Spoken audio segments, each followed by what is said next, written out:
first. Thank you. Definitely, India's real estate is a far better market for foreign investors today than it was, let's say, 3 to 5 years ago. Right now in Mumbai, the big buzz is also about Mumbai Development Plan, which has got notified recently.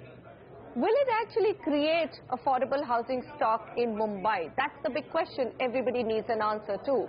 And of course, what happens to Mumbai's crumbling infrastructure? Is there anything at all in Mumbai Development Plan to give that a boost?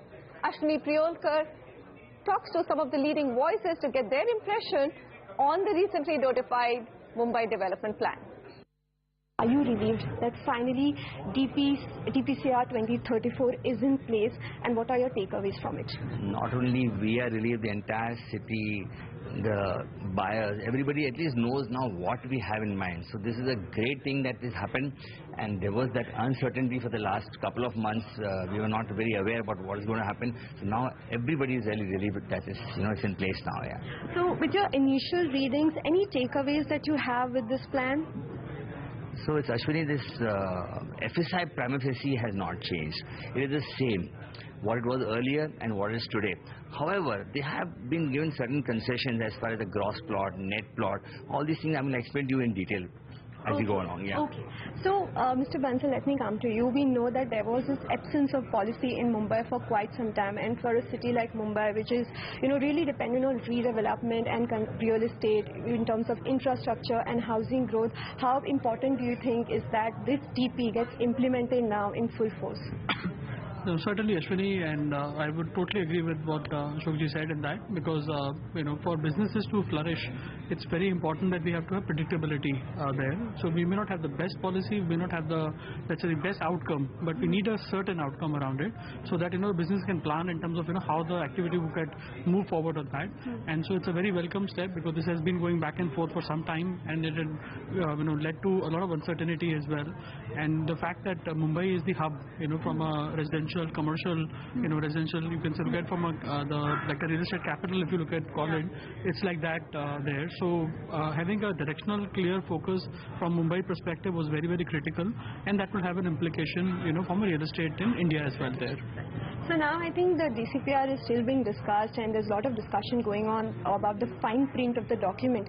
But what we have known so far is that the premium for fungible FSI has been reduced now. Now we can buy it at 60% of the RR rates, and there are some other benefits also for the developers. Okay, so I'll explain.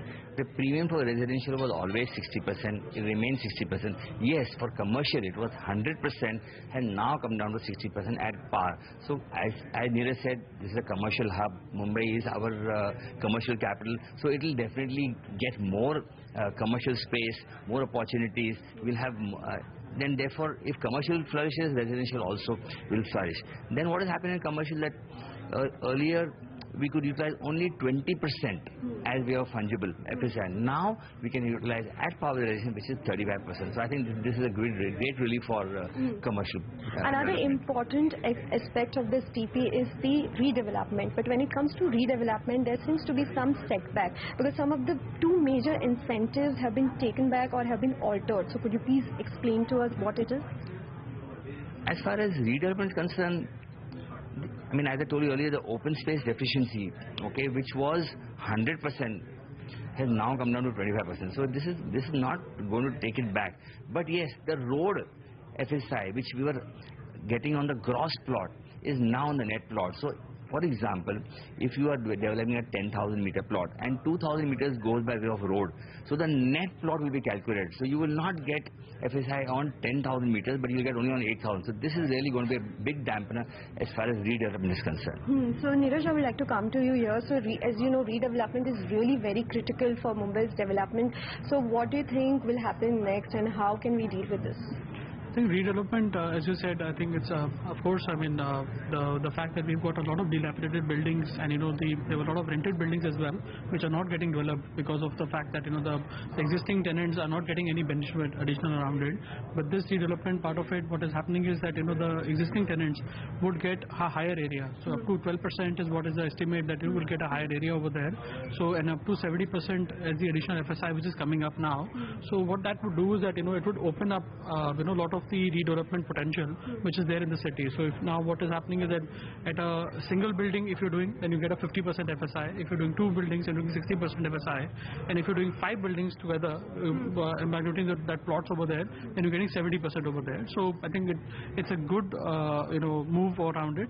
And what one would add to that is that that the civic infra has to come along with that as well, because we continue to have the road width issue which is there currently, and there is no further expansion capacity over there. Sewerage has to come along with that as well. So some of the basic amenities in terms of power, water is something which will come under more stress as it happens around it. And we've seen that in in the context of other cities as well, where there was a space opened up, there is a mushrooming of the let's say higher floor buildings have come up around it, and which have not kept pace. The infra has not kept pace around it. So I think that is an important part to be taken care, while this is a welcome step in that sense. Thank you so much, Mr. Bansal and Mr. Mohanani, for talking to us.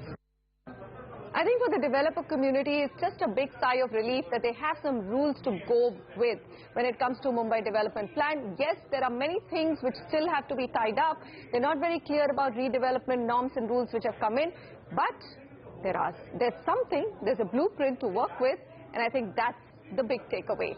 Thank you so much for joining me on this special episode of Urban Reality.